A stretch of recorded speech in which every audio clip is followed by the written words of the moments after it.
Welcome. Good morning, afternoon, and evening. We'll be getting started in about 5 minutes. Thank you for joining us today.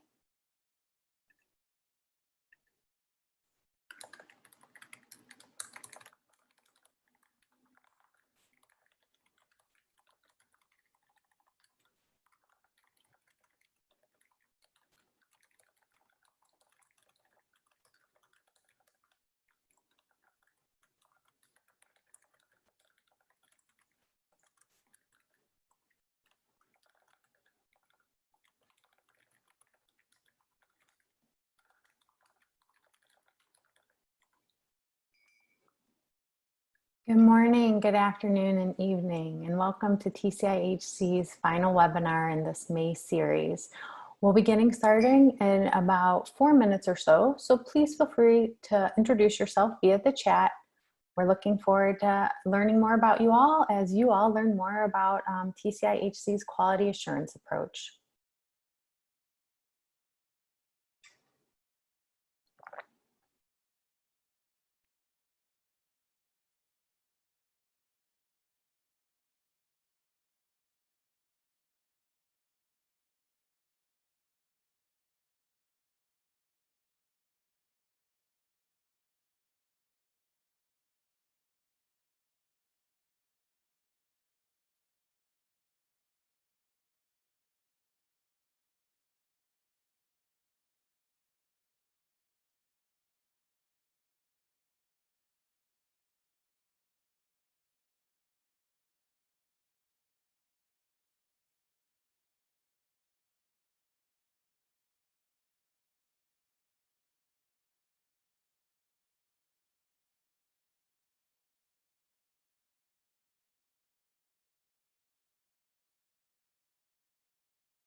Welcome, welcome. Good morning, good afternoon, evening. We'll be getting started in about 2 minutes.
Good morning, afternoon, and evening, and welcome to the Challenge Initiative for Healthy Cities final webinar in its May webinar series on learning and impact from the introduction and scale up of proven family planning and adolescent and youth sexual and reproductive health solutions. We welcome you today and we look forward to doing some learning together. Today, we will introduce you to one of the proven solutions that we have worked with local government to implement. That is quality assurance approach, which is designed to ultimately lead to a client satisfaction with family planning service delivery. QA is about preventing errors in service delivery by deploying a quality management system along with prevention and safeguarding activities. India's National Urban Health Mission specifies dedicated attention and focus on bringing QA and services such as family planning across all service delivery points, including urban primary health centers. Before we get started with today's presentation on TCI-HC's QA approach, I'd like to remind folks that TCI-HC provides coaching support to local governments of Uttar Pradesh, Madhya Pradesh, and Odisha, working with 31 cities covering 32 million city population and 15 million slum population across the 3 states.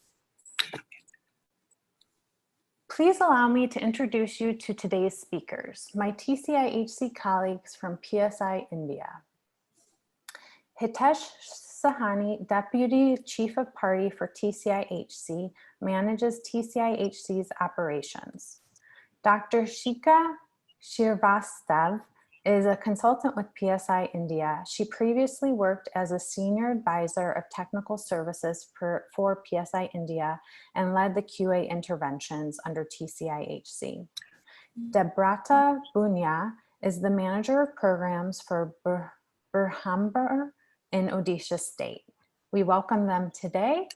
And before we get officially started, I'd like to give you a little preview of the run of show. So the speakers will present for about 35 to 40 minutes. We welcome questions and we ask you to please use the Q&A box at the bottom of your screen. This will help us to gather the questions and track them more efficiently so we can try to answer as many as possible at the end of the presentation. TCI Chief of Party Mukesh Sharma will also be available along with the speakers to respond to any questions that you may have. So the presentation will start with an introduction to the importance and guidance and process behind the QA approach, tips for implementing it, key considerations, and learnings to date. So right now, I'd like to then turn the microphone over to my colleague Hitesh. Good morning, good afternoon, and a very good evening to all. I'm going to begin today's session expressing my thanks to the government of Uttar Pradesh, Madhya Pradesh, Orissa, and National Health Mission for their tremendous leadership and support to TCI-SC. I'm also thankful to all the city-level government officials, including chief medical officers, nodal officers, family planning and urban health, divisional program managers, district program managers, and urban health coordinators.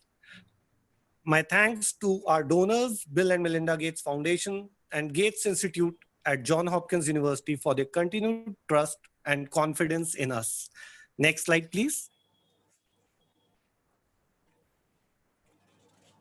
So before we begin this webinar, let me take you back in time for a virtual tour of an urban primary health center when TCI-SC had just begun operations. It was mid of hot summer in 2017 and UPSCs did not have running tap water. On the desk of medical officer lied a 9-month-old baby for vaccination, and the mother felt the need of washing her hands, but in the absence of same, just sunk her head quietly. Now let us come back to the present. Dr. Shekha, has this situation occurred during your visits too? Yes, Hitesh. In fact, do you remember when you and I had visited one of the cities for a quality visit?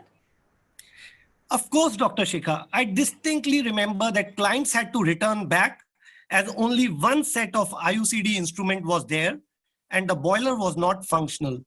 The UPSC in fact used to get its instruments sterilized or disinfected from a nearby community health center. So based on above interaction, let us ask our audience on their observation, requesting all to please respond to this poll. So does a lack of running water, a dysfunctional boiler, and a shortage of instruments adversely affect the quality of services?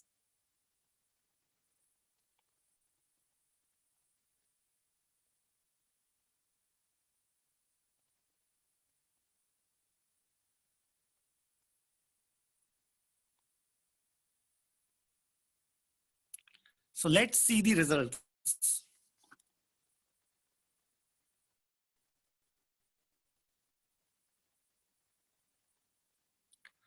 Oh, this is so overwhelming. 99% of you got it right. These are issues of quality as they determine family planning uptake and its continuation. Next slide, please. Additionally, some of the other elements of quality are choice of method, interpersonal communication, technical competence, information, follow-up and appropriate constellation of services. This is evident when we refer to the findings from the population-based survey conducted in 2018 in TCIHC supported cities called Output Tracking Survey. This was OTS 1, where the findings from this inform us that about 1/4 of the current users were informed about other methods that could be used. Only 1/5 of the current users were informed about possible side effects of methods and what to do when they experience side effects. To improve, it is foremost that we reflect on what should we stop doing, what should we continue doing, and is there anything we should start doing? Next slide, please. So what this slide essentially captures is the framework laid down by the government towards ensuring quality in healthcare. The committees are established at various levels, such as Central Quality Supervisory Committee at the national level, the State Quality Assurance Committee at the state level, and the District Quality Assurance Committee, that is DQAC, at the district level to support the facilities to build capacities for assessment, implementation, and certification. National quality assurance standards are currently available for district hospitals, community health centers, primary health center, and urban primary health centers. Standards are primarily meant for providers to assess their own quality for improvement through predefined standards and to bring up their facilities for certifications. Certifications is provided against national quality assurance standards on meeting predetermined criteria. Some of the certifications awarded by government are Kayakalp, Lakshya, and NQS. Next slide, please. While the framework existed, however, there were a few implementation challenges. And today's webinar will focus on how TCIHC worked with governments of Uttar Pradesh, Madhya Pradesh, and Odisha to strengthen the quality assurance program and the quality assurance processes for family planning in the 513 urban primary health centers across the 31 cities in 3 states. To establish quality assurance processes in these UPSCs, TCIHC city teams collaborated with the local city government under the leadership of chief medical officers to identify and address the key areas to bring about the desired changes, which include establishing urban family planning as a priority for district and state quality assurance committee, coordinated monitoring mechanism for urban health, improving quality assurance visits in UPSCs by district quality assurance committee, building capacities of UPSC staff on quality standards, and establishing a routine quality monitoring processes in the facilities. To know more about the TCIHC's work with the government to establish the culture of quality for family planning services in the UPSCs, let us welcome Dr. Shikha Srivastava. She retired from PSI India Country Office as a Senior Advisor Technical Services in January 2020 and she led the quality assurance work of TCISC and is best suited to elaborate on the various stages of our work. So Dr. Shekha, the city governments were seeking specific changes to build a culture of quality in the UPSCs leading to client satisfaction. How did TCISC respond to this ask? Thank you, Hitesh. My greetings to everyone. Answers to your questions are detailed in the slides that we follow. The TCISC supported the 3 state governments and 31 city governments in change management, which is essential for sustaining a culture of quality. Along with city government, our strategy was to build a seamless process of periodic monitoring of quality at the facility level. The criticality of the strategy was to make the facility accountable for the process. Once quality assurance becomes a norm in the facility, it will spiral the whole change. We developed a system framework for family planning in adherence to the National Quality Assurance Framework. The framework is illustrated in this slide. Each of the urban primary health facility opting for quality improvement in family planning must follow these stages. Number 1, periodic assessment. 2, generation of scorecard. 3, gap finding and action plan. 4, formation of facility level quality improvement team. And lastly, the 5th, certification of the facility. The TCISC team worked with local city governments to strengthen all these stages. Next slide, please. Thank you. The strategy focused on making data points or observations visible for decision making for the purpose of ensuring quality in family planning service delivery and to facilitate the decisions at different levels in health system. Periodic assessment. The first step was to build a system of periodic assessment at the facility. This encompasses what are we assessing, when do we assess, who does the assessment, and who takes action on gaps identified. What are we assessing? We listed out a set of indicators very specific to family planning services in urban primary health centers. The short and crisp checklist was developed in line with National Quality Assurance family planning standards. It captured 54 input indicators. By input indicators, we mean physical infrastructure of facility, availability of equipment and supplies, trained manpower, etc. And 21 process indicators like counseling process, method provision, documentation, etc. And 2 output indicators. 1, the method mix provided on family planning days. And 2, the number of IUCD and injectable clients in a month. Each of the indicators carried a score. Facilities that scored over 80% were classified as grade A that required very little support. Facilities that scored 60 to 79% were classified as grade B and required some support. Facilities that scored between 40 to 59% classified as grade C and that scored less than 40 as grade D, and they required significant support in terms of strengthening both input as well as process indicators. When should the assessment be conducted? The assessment day was fixed for the same day when the facility is conducting family planning fixed day services. Family planning days are fixed day services for spacing methods conducted in TCIHC cities. Once this was established, assessments were also being conducted on non-family planning days or routine days. Next slide, please. Now, who conducts the assessment? As per the National Quality Assurance Standard guidelines, staff at the facility under the leadership of medical officer should conduct the assessment. This capacity had to be built in among the facility staff.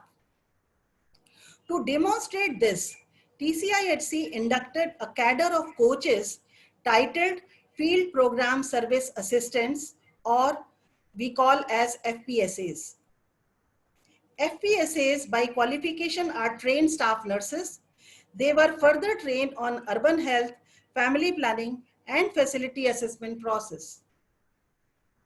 Every month, the FPSA, along with the staff nominated by the facilities such as staff nurse or pharmacist, conduct the facility assessment, and the FPSAs, when conducting the assessment, also coaches the facility staff to score the facility on indicators listed as per the checklist. For every 10 to 15 UPHCs, TCIHC project assigned one FPSA. And the FPSA demonstration was for a fixed time period of 10 to 12 months. Next slide, please. Generation of scorecard. The next step is to compute the scores from the checklist. The slide that we are seeing is the grading when the program just launched the coaching in October 2018 for all domains: input, process, output, and overall. This is like a report card one receives after an examination. Butterflies in the stomach and an inherent excitement to know how the facility has fared.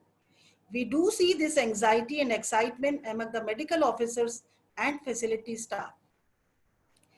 In the very first month of observation of 56 facilities from 11 cities, we observed on the day of FDS, 21% of the facilities scored grade A with score more than 80%, and 68% fell under grade B for input level indicators, whereas only 5% of facilities were found in grade A for the process level indicators. Next slide, please.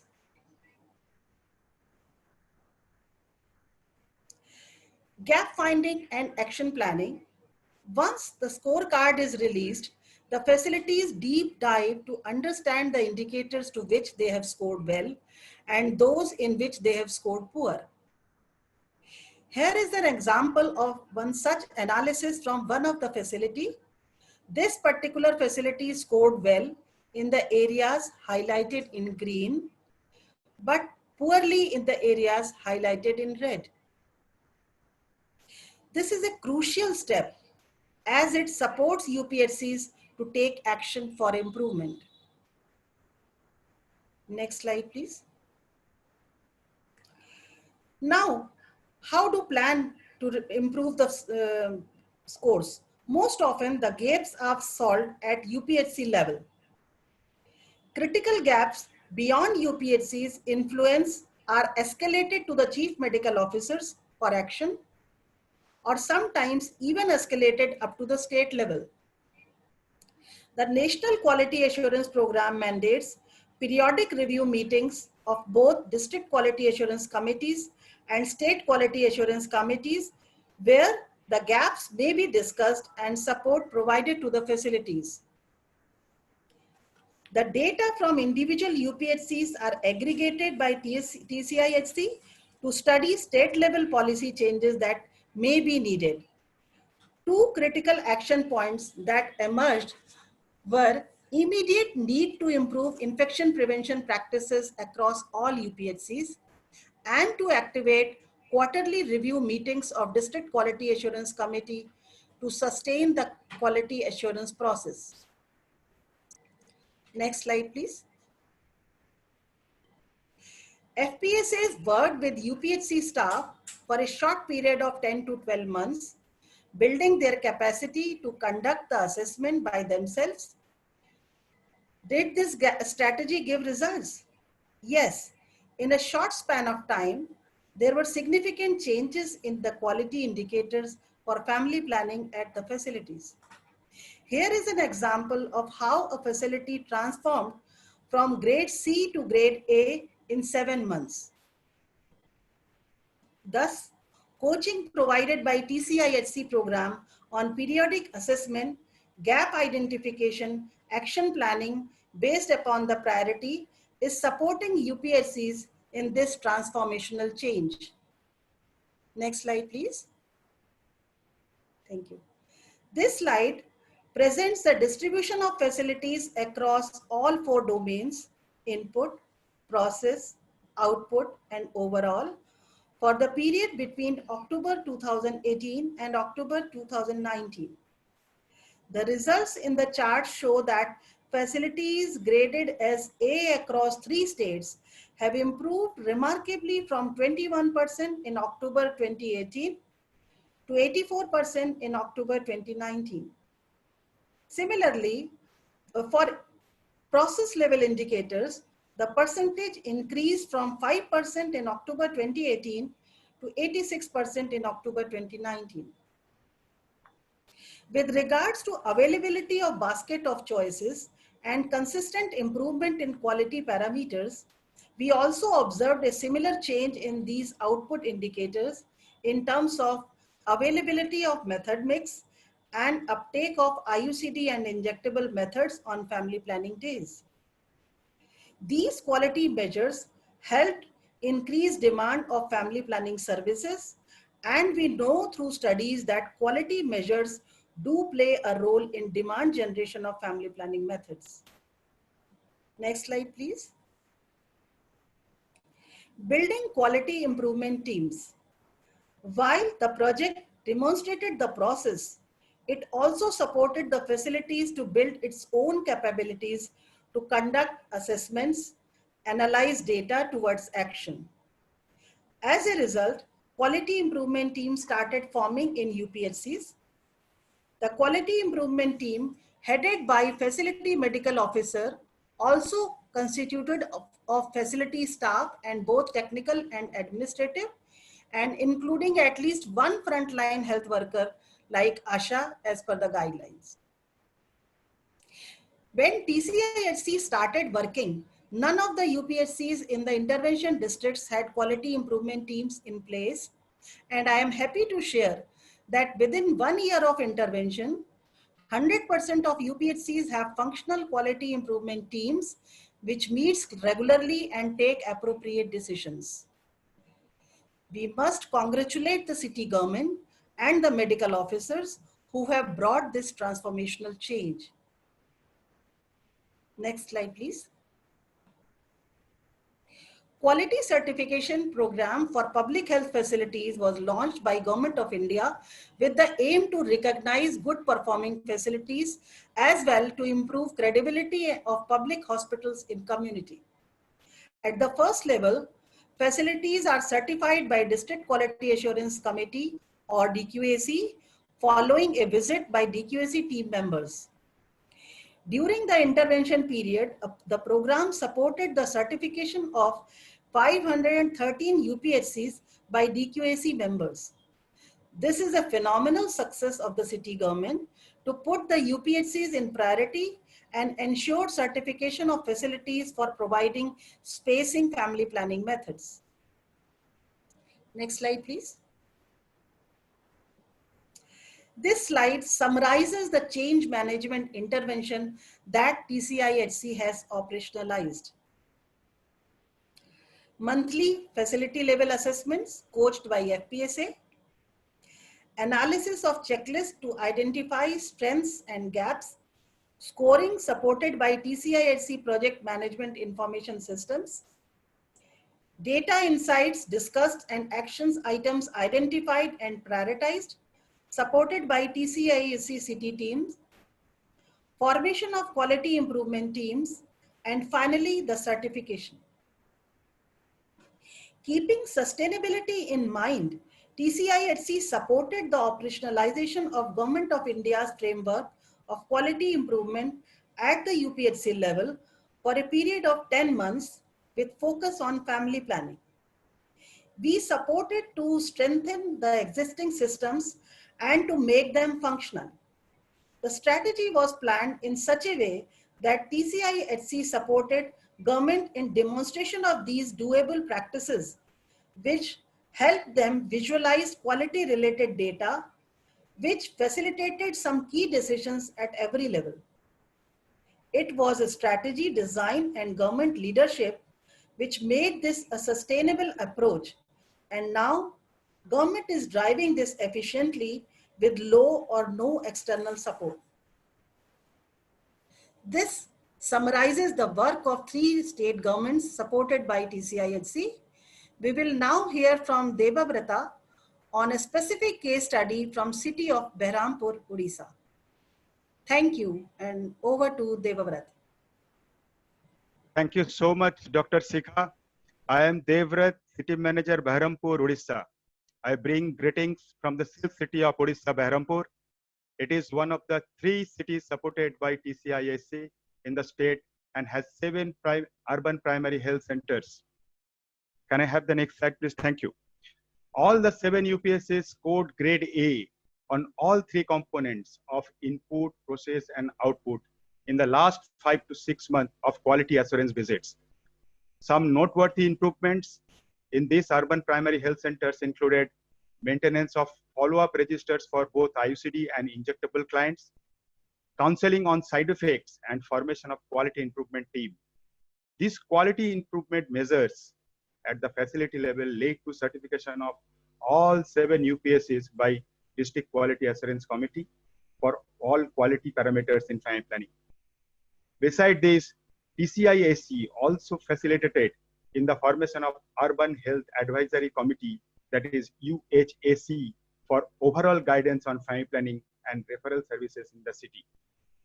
With the family planning component already achieving excellence in quality, the facility staff work with TCIHC coaches to apply the same framework to build the quality in other aspects as well.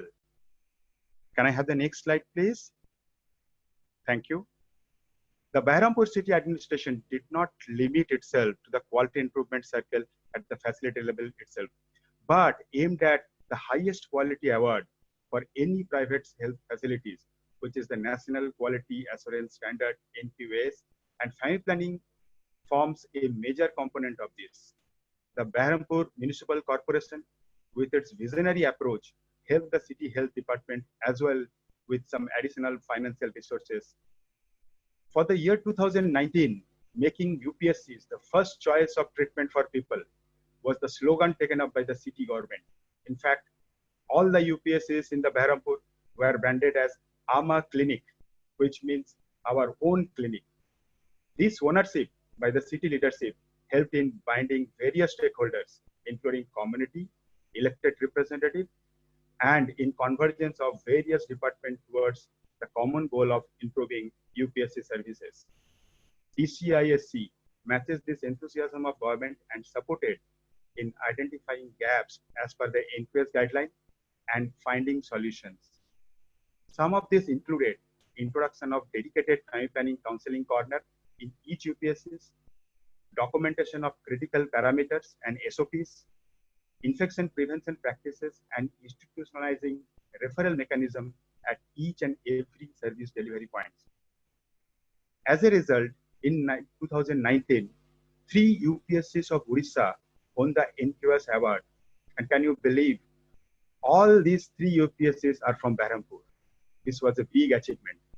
Not just this, all the 7 UPSCs won the Government of India Kayakalp Award, which promote illness, hygiene, and infection control practices in public health facilities. Another feather in the cap was added when Behrampur Municipal Corporation became the first civic body in Odisha to bag ISO 9001 certification for all 7 of its urban primary health centers. These certificates have helped build a positive image of UPSCs in the community, as is evident by the increasing patient load over a period of time. Thank you all for this opportunity to share this inspiring story of Behrampur.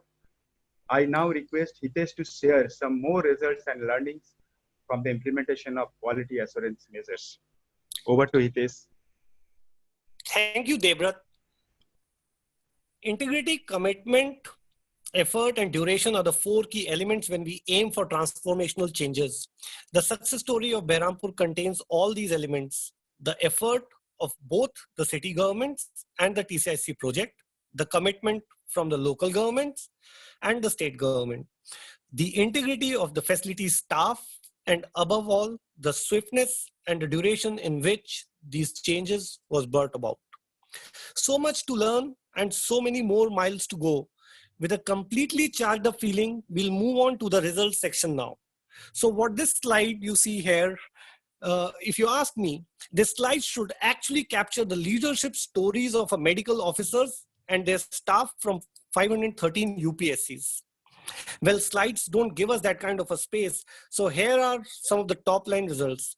All the 513 UPSCs across 31 cities are now certified by the District Quality Assurance Committee for Family Planning Spacing Methods. All of them have their quality improvement committees formed and are self-initiating the process of assess, analyze, and act. Next slide, please. So additionally, to understand if these measures did bring about a positive experience among women who are currently using a modern contraceptive method, the project measured this change through a population-based household survey called as Output Tracking Survey 2. So if you recollect, in the beginning, we have shown the OTS 1. Now we have done the OTS 2 exactly a year later. The first round of OTS survey was conducted in September 2018 and the second round in September 2019. TCIC measured 4 quality indicators as part of this survey. Were you informed about other methods? Were you informed about the side effects? Would you refer a friend to a facility? And lastly, would you return to facility in future? During the 1 year period between OTS round 1 and OTS round 2, all these 4 quality indicators have shown significant improvement. The proportion of current users who were informed about other methods improved from 26% in OTS 1 to 37% in OTS 2. Similarly, current users who would return to the facility in the future for family planning services increased substantially from 48% to 65% for the users of all methods. Next slide, please. So here are some of the snapshots and web link of most significant change story on improving the quality of family planning services throughout Bhopal and beyond. TCIC has codified the quality assurance measures in form of a high impact approach tool. You can access them on www.tciurbanhealth.org. I would like to read a quote from this published story from Bhopal. The Assistant Program Manager, NUHM Bhopal, reflects a sense of pride and achievement and the change it has brought about. She says, "I'm still amazed how a single QA checklist became the reason for how we improved the quality indicators of urban facilities. Quality improvement is not a static concept. Hence, we intend to continue these processes to improve quality of healthcare as it is essential for increasing the client's trust and satisfaction." Next slide, please.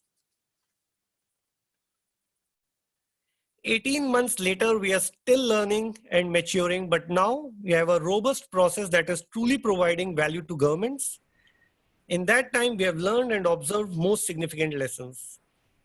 At state and city governments across nations are strengthening the quality of care elements in family planning. TCI in HC India affirms its commitment to supporting city and state government efforts to improve family planning quality. We are confident that the efforts of facility staff of the 513 UPSCs across 31 cities is resulting in women being able to voluntarily choose a family planning method of their choice and have a positive experience and recommend the services to others. My deep gratitude to the medical officers of all the 513 UPSCs of 31 cities who are the true leaders of this change management of ensuring quality in family planning service delivery.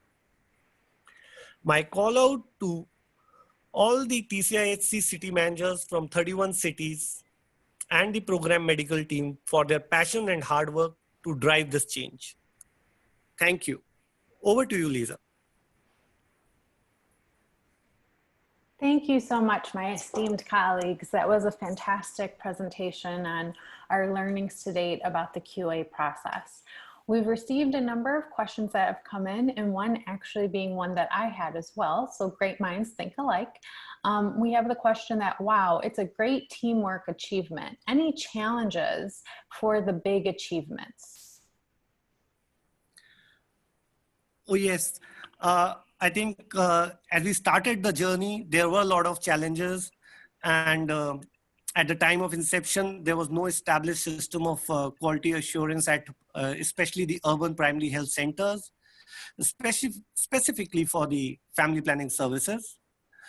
There were gaps in the infrastructure, supplies, the standard protocol for family planning services.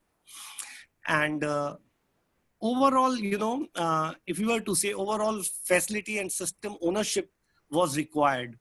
So once we demonstrated through the entire strategy and having the checklist and ensuring that within the facility, there's a champion who owns the system in terms of ensuring the quality processes are executed.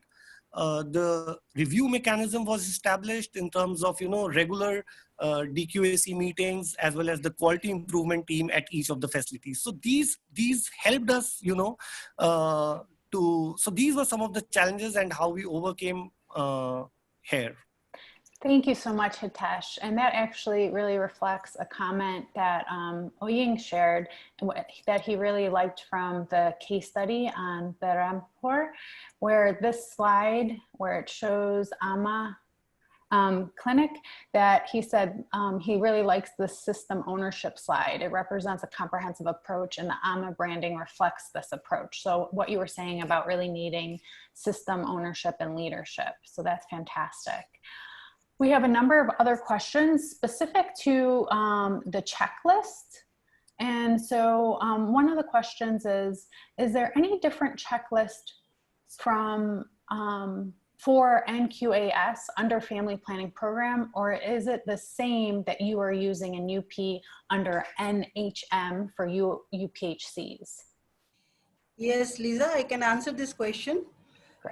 Actually, the NQAS, the concept of checklist development for the family planning was that NQAS has many components across many thematic areas that includes family planning. So the quality is a gradual process. So we taken one component only. So what we did, we made a short and crisp checklist, but the strategy was to make the checklist as per the TC already existing NQAS checklist. The NQAS checklist is there that has the checklist number 5 for family planning. So base of the checklist is that only, but only thing is that it has been made more crisp and short and includes only family planning components so that it is easy to go step by step.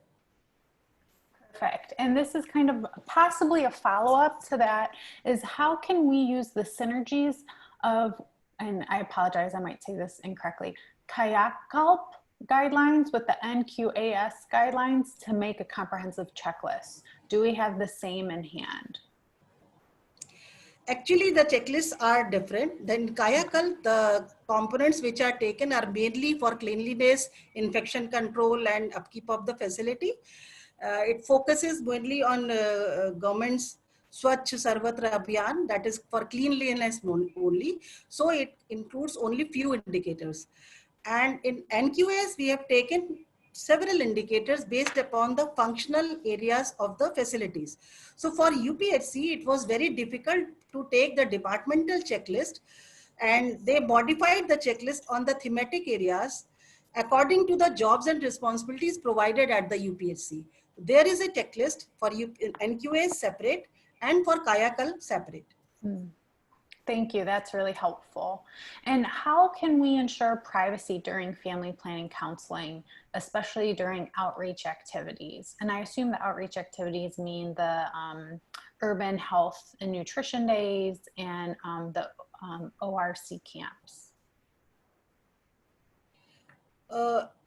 During outreach camps or UHND days, the counseling was actually happening up to some level, like for mobilization of clients for the facilities. And if the client opted for only spacing methods like condoms or pills, they were distributed. And if the client opted for like IUCD services, then she was referred to UPHCs. As far as privacy is concerned, actually it is basically between the service provider and client to make the overall environment private. Like if you are speaking in such a way that it is audible to only client and it is of concern to only client, then also it's okay. Because you cannot have a separate space or separate room for counseling. It is like maintaining overall atmosphere of privacy so that the interaction between client and provider is like private. Thank you, Dr. Chika. I think, Mukesh, or Hitesh, do you have anything you'd like to add? Yeah, I think Devrat can add a little more, and that we in Orissa specifically and in some of the other cities as well, now this concept is catching up, that we have a family planning counseling corner, which is the Corners, yes. dedicated and a segregated space where the, the family planning clients are counseled and serviced. So this is a dedicated as well as a segregated space within the UPSCs.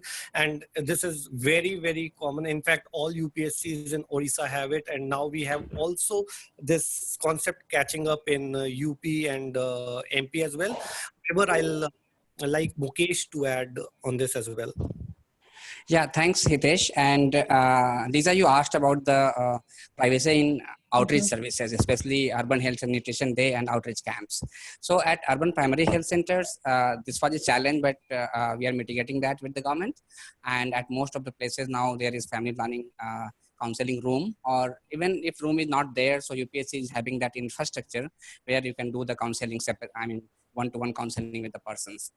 At the community level, yeah, it's a challenge because at the time of Urban Health and Nutrition Day, there are 30 to 40 women, kids, they're coming.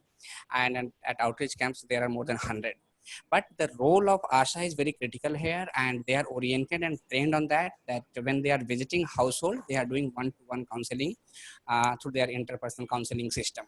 So that is very much confidential between two persons or couple and ASHAs.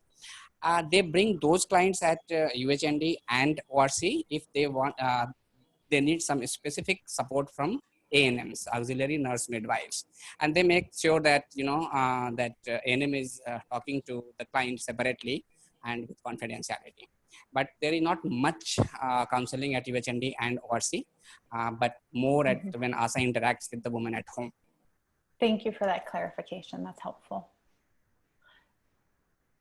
Do you have anything else that you'd like to add to that, Debrata? Yeah, the family planning corners in UPSCs are now scaled up in all over Odisha state, and dedicated funds are given in the PIP, Program Implementation Plan, from the government. So that's a good initiatives of the state government as well as government of India. In addition to that, in UHNDs as well, we have initiated some features of client kind of a privacy, such as putting curtains and having some kind of a space wherein persons can talk, one ANM and the client. So that's how we had tried our level based in having this privacy, but definitely it's a concern. Thank you very much. In terms of, we have two kind of follow-up questions as it relates to say actual service delivery and kind of counseling. So one is, how to psychologically counsel a patient related to a side effect of Entra and IUCD in spite of having day problems too. So I don't know if that's something we want to cover here or if we should follow up offline. Do the panelists have a preference? I think the question is basically focusing how to counsel about the side effects of Antara and IUCD. Yeah. So it's for any method specific counseling, it is very important to tell the side effects to the client beforehand, because if client is aware of all the problems which are expected, she is mentally prepared to face them very well. And she also gets the information about when it is more alarming. Like when there is more problem, then she can come to the facility and seek the consultation with the provider or any expert. So telling counseling is telling side effects is very, very important. Either you provide any, I think for any service, maybe it IUCD or maybe for the Antara, especially for bleeding problems. Like in IUCD, most of the women face some kind of bleeding problem for a few months. And similarly for Antara also, there are bleeding problems, and maybe it often ends up in the stopping of menstruation period. So that is sometimes the woman is like disturbed. So all these things need to be told to the client beforehand, so that she is mentally prepared and does not visit facilities more often unnecessarily. Great. And this is also kind of, I'd say, in line with that question. What are the procedures in family planning services where sterilization is required during the procedure? Pardon? What are the procedures in family planning service delivery where sterilization is required, like for the procedure? I think it's for women, it is female sterilization. Mostly, maybe it can be a laparoscopic sterilization or an abdominal tubectomy. And for the men, it is no scalpel vasectomy, that is NSV.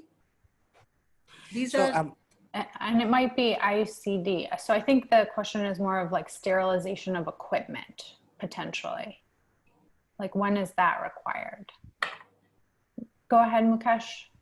Yeah, I just wanted to add that, you know, for both the sterilization, male sterilization and female sterilization, and again, different type of sterilization like postpartum sterilization, post-abortion sterilization, interval sterilization, there is a standard operating procedures defined by Government of India in its quality manual.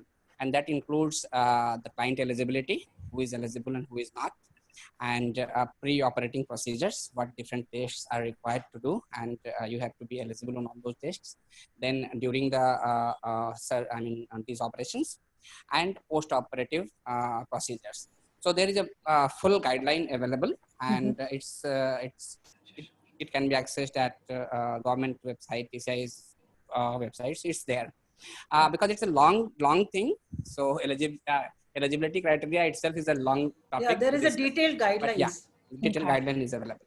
Great. And then in terms specifically of the quality assurance approach, we got a question about how after a planned assessment, if quality indicators fail to be met as per the checklist, what directions do you suggest for purposes of improvement? My guess is it's how do you devise the action plan, and how easy is it to carry that out? Actually, it depends upon the indicators which are identified and how important, how to prioritize that. For example, if we take for introducing injectable contraceptive services at UPHCs, once it was started at UPHCs, we identified that there were no trained providers in the UPHCs. So it became very important to get the providers trained for the providing injectable services, so that they can efficiently and safely provide the services. So this is like one example. So it depends upon the type of the gap identified, and based upon that, the improvement is done. Like during my presentation, I told that there are many things which are solved at the UPHC level only. For example, if there is problem in process of counseling, maybe the attitude of provider or something like that. So it can be just discussed and reinforced at the UPHC level only. And suppose if there is problem of inavailability of instruments or boilers or some bigger things, then that cannot be solved at UPHC level, then that needs to be escalated at district level or district quality assurance committee, so that procurement process, etc., for instruments can be done.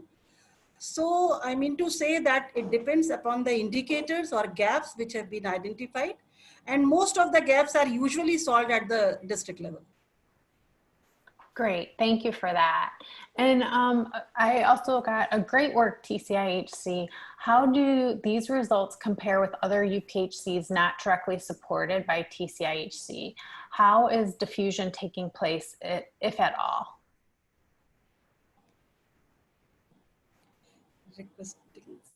So I can take this question, Yes. Lisa. This is Great, Mukesh. thank you. So yeah, I mean, diffusion is important. If something is going well and giving a very good result, how to scale that up? And that is the purpose of any of the program, including TCIHC support. And government is very, very efficient and effective doing that, because government is having a huge infrastructure, huge manpower, and huge resources. So if you see the high impact approach tools, so we developed high impact approach tool on quality assurance. It was field tested, and we took the inputs from chief medical officers and some other officers, including urban health officials. And that tool is endorsed by all 3 state governments. So that tool is ready to be used. So if you want to improve family planning services at your facility, there is simple 4-page tool available, and you have to do step 1, step 2, step 3, step 4 to achieve those indicators. But what Dr. Shikha said is most important, Lisa and everyone, that what to be improved is very important. And to know what to be improved, there is, data has to be visible. So, okay, these 1, 2, 3, 4 things need to be improved. And again, categorized in 3 categories. Certain things which can be improved at the facility level, like chlorine solutions or gloves and other things. Certain things need to be rectified at the city level when CMO takes decision, like training or supply of some equipment and all these things. And certain things comes up to state level, maybe major supplies and major type of training kind of thing. So what to improve is very important, and TCIHC with government focused on that. Thank you, Mukesh. And I think that gets to one of the questions about please enumerate the critical factors that can never be compromised. And I think that gets back to maybe the steps in the process. But do you see, are there any other kind of critical factors that can never be compromised in terms of rolling out a quality assurance approach?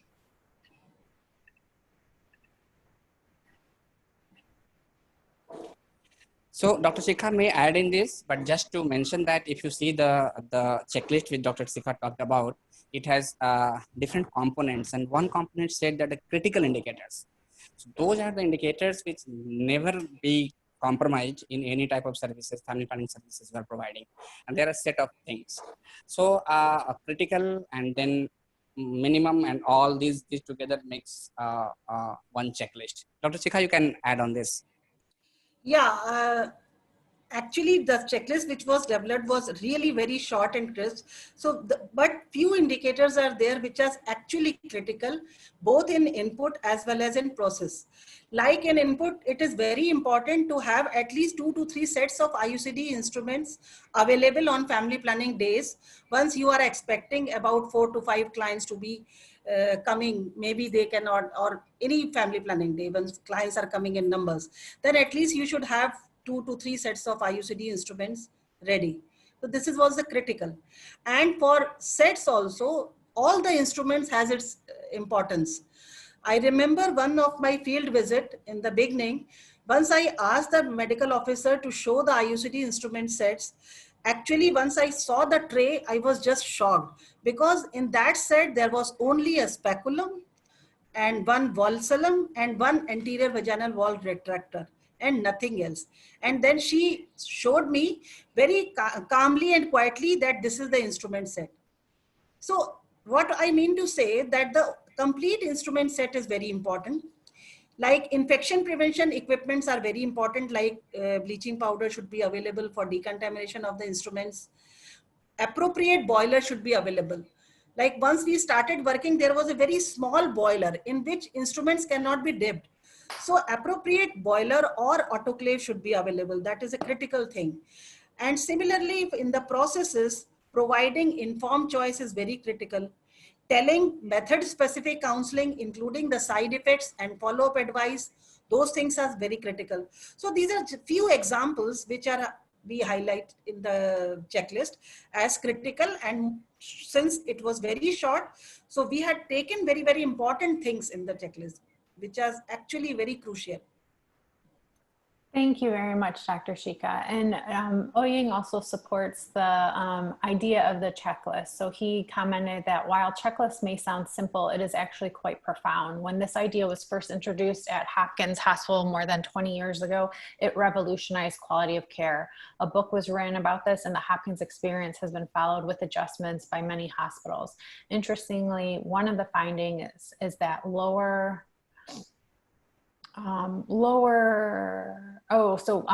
different cadres of health professionals like nurses in the case of Hopkins were able to prevail on doctors to follow the checklist in a way that was empowering the system rather than dependent on one influential member of kind of the hierarchy. So very interesting points. And we have a question that might have been slightly answered, but I think it might be good to reinforce. Is this a separate FP checklist available only for UPHCs?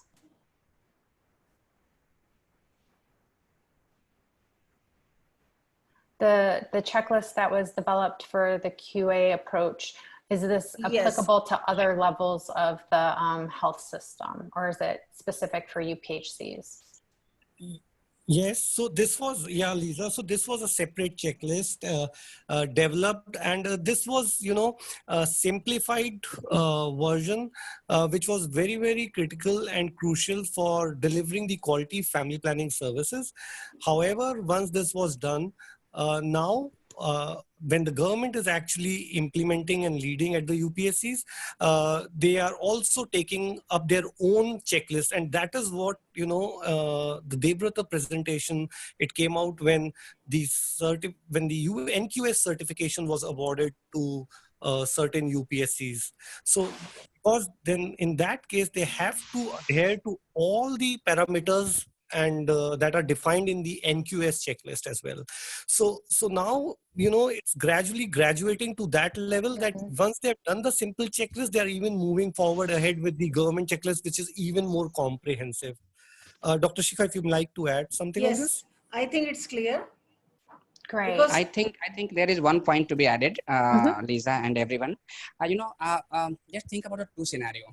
One scenario is we are ensuring, and government is ensuring, all the quality parameters which get eligible for NQS and Kayakalp and all other quality parameters, and then start providing services.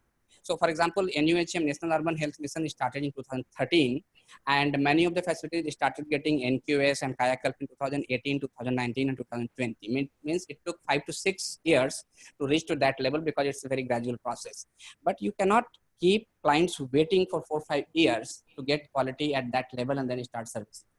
So what we did with government is we brought some indicators, family planning indicators from different checklists, and we said that, okay, let's start with family planning quality assurance, and then gradually moving to for Kayakalp and for NQS and NQAS and all. And that's why there is a one checklist which is 100% influenced by NQS and Kayakalp checklist, and but separated for family planning. We did this very quickly. As Dr. Shikha mentioned, that 8 to 10 months of the strategy, it was done very quickly, and you can see the results, the certification, the NQS, the Kayakalp, and at the same time, clients also got the services as per their need.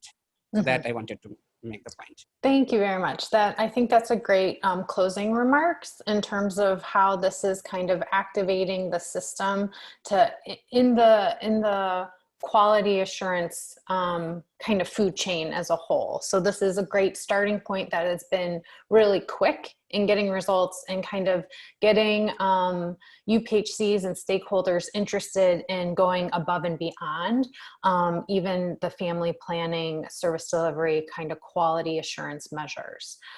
We weren't able to get to all the questions. A number of them actually relate to family planning service delivery, like the guidelines. So we'll make sure to follow up with pointing to where those guidelines are in the toolkit, as well as there are a few questions related to if any of the guidelines have changed during coronavirus or COVID-19. So those would be things that we'll do our best to follow up with. But because we only have 1 minute left, I'd like to sincerely thank the TCI HC team, not just the presenters today, but for the last few weeks. I think this has all been an extremely valuable learning experience for all of us to learn about engaging first-time parents and the importance of influencers and the urban ashas, the male engagement approach and strategy, the strategies for improving data for decision making, and then now quality assurance. This has been an extremely rich month of sharing and learning, and we'd like to thank you all, those who've joined us and shared your questions and listened in and shared your experiences, as well as for our gracious presenters and sharing the experiences that they've had working so closely with local government to make this all truly happen. So thank you so much for everyone's time and attention, and we'll make sure to be following up with a blog post that includes the audio recordings for each of the webinars and the presentations. So thank you, thank you, thank you. And we look forward to engaging you in more webinars in the future. Please stay healthy and safe as we move into the next few months. Thank you, Lisa. Thank you, everyone. Thank you, everyone. Thank you, Lisa. Thank you, everybody. Thanks, everyone. Have a good evening.